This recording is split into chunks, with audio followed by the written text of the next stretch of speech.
বোঝা যায় বন্ধুর বোর সাথে আমার সম্পর্ক, মানে রিপোর্টের ভিতরটা উপরটা এরকম। এই তো গত কিছুদিন আগে সংবাদ সম্মেলনে ব্যারিস্টার সুমনের পেছনে দাঁড়িয়ে মুখ চেপে লাবণ্যময়ী হাসি দিয়ে নতুন করে জাতির ক্রাশে পরিণত হয়েছেন ভাইরাল পিয়া জান্নাতুল।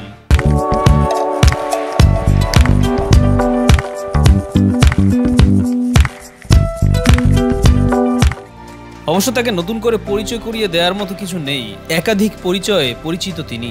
আইনজীবীর পাশাপাশি তিনি একজন জনপ্রিয় মডেল, অভিনেত্রী, উপস্থাপক এবং মা। পুরো নাম জান্নাতুল ফেরদৌস পিয়া, ডাকনাম পিউ। 14 অক্টোবর 1991 সালে খুলনায় জন্মগ্রহণ করেন তিনি। একজন বাংলাদেশি মডেল, অভিনেত্রী ও উপস্থাপক। 2007 সালে মিস বাংলাদেশ খেতাব অর্জন করেন তিনি। অভিনয় জগতে পদার্পণের পূর্বে মডেল হিসেবে কর্মজীবন শুরু করেছিলেন। র্যাম্প মডেলিং এর মাধ্যমে 2008 সালে তার শোবিজ অঙ্গনে যাত্রা শুরু। ফ্যাশন মডেলের পাশাপাশি একাধিক ব্র্যান্ডের টেলিভিশন বিজ্ঞাপনে কাজ করেছেন। তবে প্রায় সময়ই তার পেশাজীবন সমালোচিত হয়েছে এবং গণমাধ্যমে ব্যাপক প্রচার লাভ করেছে। 2012 সালে চোরাবালি চলচ্চিত্র অভিনয়ের মধ্য দিয়ে চলচ্চিত্রে তার অভিষেক ঘটে। পাশাপাশি বিভিন্ন আন্তর্জাতিক অঙ্গনে বাংলাদেশের প্রতিনিধিত্ব করায় তার তারকা খ্যাতি বাড়িয়ে দেয় বহুগুণ। 2011 সালে দক্ষিণ কোরিয়ায় আয়োজিত ওয়ার্ল্ড মিস ইউনিভার্সিটি শিরোপা অর্জন করেন। এছাড়া মিশরে অনুষ্ঠিত ওয়ার্ল্ড টপ মডেল প্রতিযোগিতায় শীর্ষ মডেল হওয়ায় সাফল্য অর্জন করেন পিয়া।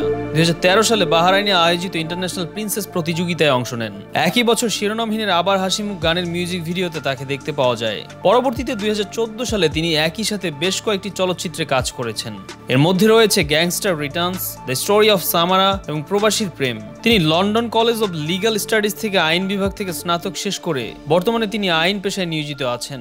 স্বামী, সন্তান, সংসার, আইনজীবীর পেশা, শোবিজ অঙ্গন সব মিলিয়ে ব্যস্ত সময়ই পার করছেন তিনি।